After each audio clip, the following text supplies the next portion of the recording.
Good morning, welcome back to my YouTube channel. তোমরা যে যেখান থেকে আমার এই ভিডিওটা দেখছো, আশা করবো তোমরা সবাই ভালো আছো।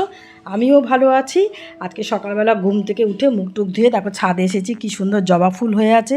দেখে না আমার ভীষণ ভালো লেগেছে, কারণ এই দুদিন ধরে না কোনো ফুল হচ্ছিল না। তারপরে আজকে দেখে মনটা ভরে গেল। আর এদিকে দেখো আমার কাঠঠোকর গাছে কত কুড়ি এসছে। এর আগের দিন হয়েছিল 2-3টে, তো আমি গোপাল ঠাকুরকে দিয়েছিলাম। আর রঙ্গন ফুলেরও অনেক কুড়ি এসছে। গাছটা মনে হচ্ছে এবার ফুলে ভরে যাবে। আর এদিকে দেখো এই গাছটা আমি কিনে নিয়ে এসেছি আর কি। আমার ছিল অনেক দিন আগে, তো সে তো মরে গেছে, আজকে অনেক দিন হয়ে গেছে। তারপর দেখতে পেয়ে কিনে নিয়ে আসলাম। আর তারপরে দেখো এই বেলগাছে কি সুন্দর পাতা এসছে 3টে করে। কালি তো দেখো বড় বড় পাতাগুলো একটা করে হয়, কখনো একটা দুটো করে হয়। এবারে দেখতে পাচ্ছি যে 3টে করে পাতা এসছে, বেশ ভালো হয়েছে, শিব ঠাকুরকেও দেওয়া যাবে। আর এদিকে আমি গেল বছর বেলফুলের গাছ কিনেছিলাম, তখন কত ফুল হয়েছিল। এখন এবছরে দেখো কিচ্ছু নেই। আবার যখন রথের মেলা হবে তখন যাব, গিয়ে আবার কিছু গাছ কিনে নিয়ে আসবো। আর এই গাছটা আমি এয়ারপোর্ট থেকে নিয়ে এসেছিলাম, ব্যাঙ্গালোর এয়ারপোর্ট থেকে। তো গাছটা আস্তে আস্তে বড় হচ্ছে, আমাকে টবটাকে পাল্টাতে হবে, টবটা নষ্ট হয়ে গেছে। আর ওদিকে একটা নিম পাতা দেখলেই, নিম পাতার গাছটাও নিজে নিজে হয়েছে। তো আমি এখন কিচেনে এসেছি, এখন আমি পাখিদের খেতে দিয়েছি। পাখিগুলো যেই জানলা খুলেছি না, আর কিচকিচ কিচকিচ করছে একেবারে। তো ওরা ঠিক বুঝতে পারে যে দেবার লোক এসে গেছে। তো তার জন্য আমি ওদের আগে খেতে দিয়ে দিই, দেওয়ার পরে তারপরে আমি একটু চা বসাবো নিজের জন্য। একটু চাটা খেয়ে তারপরে নিচে যাব, গিয়ে কাজকর্ম করব। আর আর সব কাজ একটু আস্তে আস্তে করে করতে হচ্ছে, তার কারণ আমার হাতে না ভীষণ ব্যথা। মানে আমি বেশি জোরে চাপ দিয়ে কোনো কাজ করতে পারছি না, এটাই আমার খুব অসুবিধা হয়ে যাচ্ছে। তো যাই হোক, এই এখন আমি বসাচ্ছি, একটু চা বসাচ্ছি। তো চাটা খেয়ে তারপরে আস্তে ধীরেই সব কিছু করবো। আর বাড়িতে আজকে কেউ নেই যেহেতু, সেই জন্য আমার রান্নাবান্নারও অতটা চাপ নেই, সেদিক থেকে আমি একটু হালকা। তো তার জন্য আমি আমার নিচের ঘর দুয়ারগুলো একটু ডাস্টিং করে নেব। এক সপ্তাহ বাদে বাদে গিয়ে পরিষ্কার করি, রোজ তো আর ওগুলোকে গোছগাছ করে করা হয় না। তা আজকে যখন ভাবলাম যে রান্নাটা যখন কম আছে, তখন আমি নিচের ঘরটাকে একটু ভালো করে পরিষ্কার করে নেব।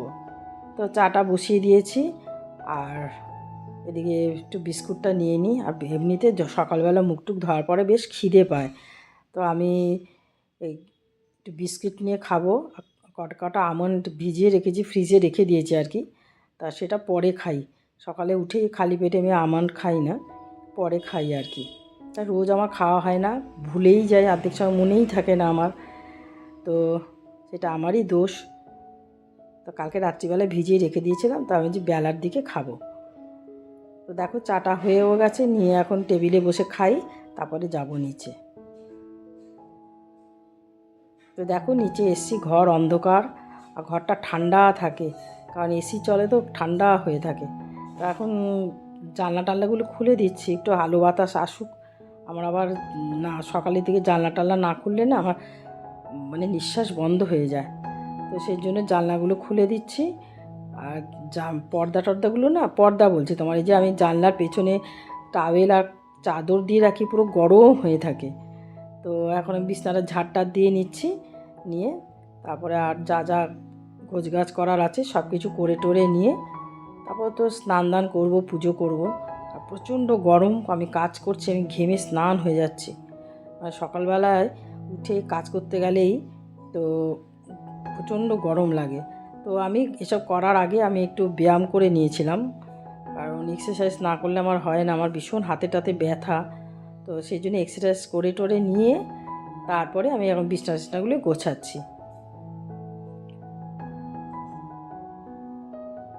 খালি মনে হচ্ছে কখন আমি বাথরুমে যাব স্নান করতে।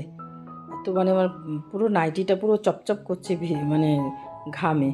আর এখানে দেখো একটা শাড়ি আমার ফলস পাড় লাগানোর ছিল, তো সেটা লাগানো হয়ে গেছে। আর একটা কুশনের ঢাকনা বানাচ্ছিলাম, তো সেটা অর্ধেক করে পড়ে রয়েছে, এবার টাইমও পাচ্ছি না করতে। আর সত্যি কথা বলবো, আমার একদম ইচ্ছাও করছে না এখন। তো দেখো আমি এখন নিচের ঘরে এসেছি, এসে এখন নিচের ঘরটা একটু ঝাড়টার দিয়ে পরিষ্কার করে নিচ্ছি। আর কিছুই না, দেখো সব আমার পরিষ্কার পরিচ্ছন্নই থাকে, শুধু ওই একটু ঝাড়টা দিয়ে রাখতে হয়, কারণ ধুলো পড়ে তো। এখন তো এই সোফা টোফাতে ধুলো পড়ছে সেটা তো আর দেখা যায় না, কিন্তু যখন আমি দেখবে আমার ক্যাবিনেটগুলো পরিষ্কার করতে যাব তখন ওই ধুলোও পড়ে রয়েছে, সাদা হয়ে আছে। তো সেই জন্য এটা দেখলেই বোঝা যায় চারিদিকে ধুলো হয়ে আছে, কার্পেটটাও কেমন সাদা সাদা হয়ে থাকে। তো সেই জন্য সপ্তাহে 1 দিন কি 2 দিন করে আমি নিচে নেমে এসে এগুলো পরিষ্কার করে রাখি। আর কাজের মেয়েটাকে বলি ভালো করে একটু কার্পেটটা তুলে মুছে দিস।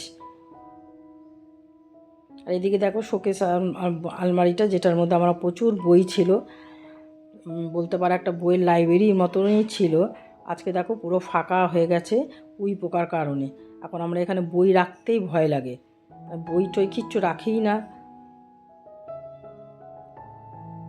তো যাই হোক, এদিককার সোফা ওইদিককার সোফা সব ঝাড়টা দিয়ে পরিষ্কার করে দিলাম, দিয়ে তারপরে এখন একটু কার্পেটটা ভালো করে ঝেড়ে দেবো।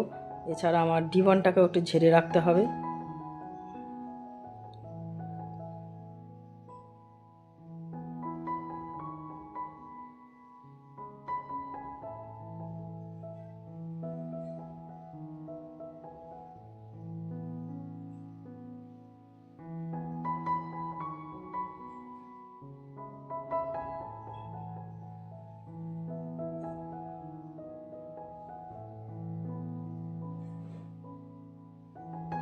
আলমারিটাতে কিছু নেই, তবে একটু মুছে টুছে একটু পরিষ্কার করে রাখি, কারণ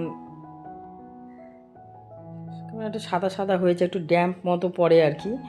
তো তার জন্য একটু মুছে টুছে রাখি, কারণ একটু জল জল মতো হয়ে থাকে। বৃষ্টি পড়েছে না 2 দিন, তো কেমন যেন কাজগুলোর মধ্যে একটু জল জল মতো হয়ে আছে।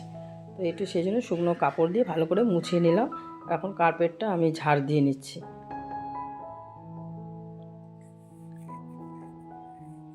তো কার্পেট ঝাড় দিয়ে তারপরে সিঁড়ির নিচে দেখো আমার এই ফটোগুলো লাগানো আছে, তো এই ফটোগুলো আমি একটু মুছে নিচ্ছি। ওপরেরগুলো তো মানে মুছেই রেখেছি, তো নিচেরগুলো অতটা সবসময় হয়ে ওঠে না, তো আজকে মুছে টুছে নিলাম। তো দেখো আমার সব ঘর দুয়ার পরিষ্কার হয়ে গেছে, তোমাদের দেখিয়ে দিলাম। দেখো সব পরিষ্কার পরিচ্ছন্ন করে নিয়েছি, এখন আমি স্নান করতে যাব। তো তোমাদের আরেকটা জিনিস দেখাই, যেটা আমি কখনো শেয়ার করি না। দেখো আমার এই সাইডটাতে বাথরুম আছে 2টো, আর এমন একটা টেরাস আছে, একটু গাছ টাছ আছে পেছন দিকটা, আর একদিন খুলে দেখাবো। তো এই দেখো দেখতে পাচ্ছ তো, এখানে আমার একটা টেরাস আছে, আমার লন্ড্রি ব্যাগ, আর পাশেই আমার রয়েছে আমার ড্রেসিং রুম, যেখানে আমার একটা ড্রেসিং টেবিল রয়েছে, আলনা রয়েছে, আর 3টে আলমারি রয়েছে আর কি। তো চান টান করে আমি এখন ওপরে যাচ্ছি ঠাকুরের পুজো করব বলে।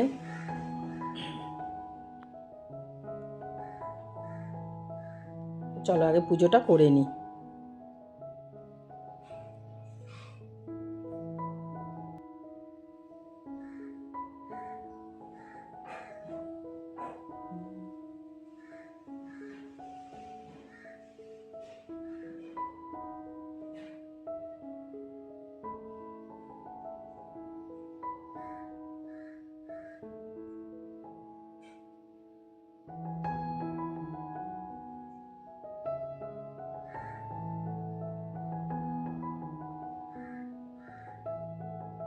তো পুজো টুজো করে নিয়ে এসেছি, এসে এবার ডাইনিং টেবিলটা মুছে নিচ্ছি, মুছে পরিষ্কার করে নিয়ে তারপরে একটু ব্রেকফাস্ট করব।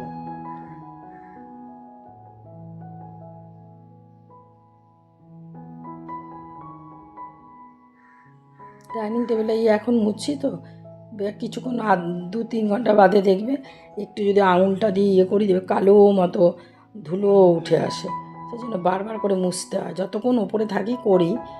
তারপরে তো রাত্রিবেলা দিকে আমি জ্বালা টালা বন্ধ করে দিই, কিন্তু এই মুছলাম 2-3 ঘন্টা পরে তো হাত দেবো আবার মানে ধুলোও পড়ে গেছে, সেটা হচ্ছে কালো একেবারে। তো মুছে টুছে পরিষ্কার করে নিলাম।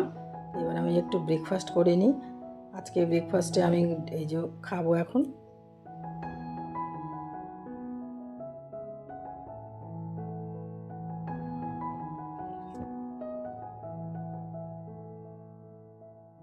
আজকে ব্রেকফাস্টে নিলাম কলা, একটা ডিমের পোচ, আর দুধ হরলিক্স। ডিমের পোচটা পড়তে গিয়ে পুরো ফেটে গেছে, যাই হোক খেয়ে নিয়ে কি করবো, অনেকটা জ্বালা গেছে। এই পুরো ফেটে গেছে।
তো আমার খাওয়া দাওয়া সব হয়ে গেছে, মানে ব্রেকফাস্টটা হয়ে গেছে আর কি।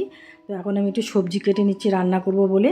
তো আমি আজকে অল্প করে রান্না করছি, কারণ আমার বাড়িতে কেউ নেই, আর আমি একার জন্য আর কি আর এত বেশি রান্না করব। আর আমি রাত্রিবেলায় থাকবো না, একটু বোনের বাড়িতে যাব বলে। তো সেই জন্য আমার নিজের জন্য অল্প করে একটু রান্না করছি। যেটা করছি সেটা হচ্ছে একটু পটল চিংড়ি বানাচ্ছে, 2-3টে তোমার চিংড়ি ছিল, সেই জন্য একটু পটল চিংড়ি বানাচ্ছি। আর বানাচ্ছি একটু উচ্ছে দিয়ে, কুমড়ো দিয়ে আর বেগুন দিয়ে একটা চচ্চড়ি মতো বানাচ্ছি। এই আর বানাচ্ছে। আর এই গরমের মধ্যে আর বিশেষ কি আর বানাবো। একটু আমার টক খেতে ইচ্ছা করছিল, কিন্তু কিছুই নেই, মানে কাঁচা আম টাম বলো বা কিছু এসব কিছু নেই বলে আর খেতে আর খাওয়ার যাবে না আর কি।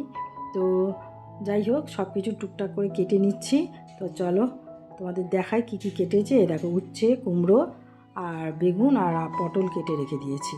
তো এখন আমি বেগুনটাকে একটু ভেজে রেখেছি, আর এখন আমি উচ্ছেগুলো দিয়ে দিয়েছি। ফার্স্টে আমি এটাই রান্না করছি, দুদিকে দুটো বসিয়ে দেবো।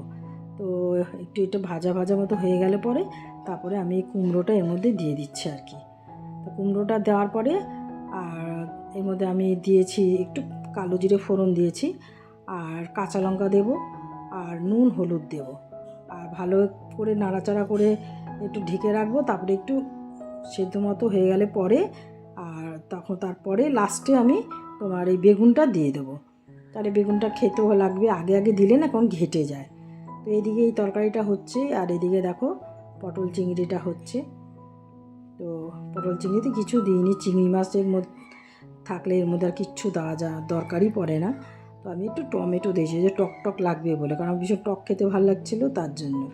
তো দেখো আমার রান্নাবান্না হয়ে গেছে, ভাতটা আমি গরম করতে দিয়েছি মাইক্রো ওভেনে, আর সব কিছু আমার গোছগাছ হয়ে গেছে, পরিষ্কার পরিচ্ছন্ন হয়ে গেছে। দেখো আমি রান্না করেছি পটল চিংড়ি, চচ্চড়ি, উচ্ছে আর বেগুন আর কুমড়ো দিয়ে চচ্চড়ি বানিয়েছি। আর এইখানে একটু জাম, আম, শশা এগুলো কেটে নিয়েছি।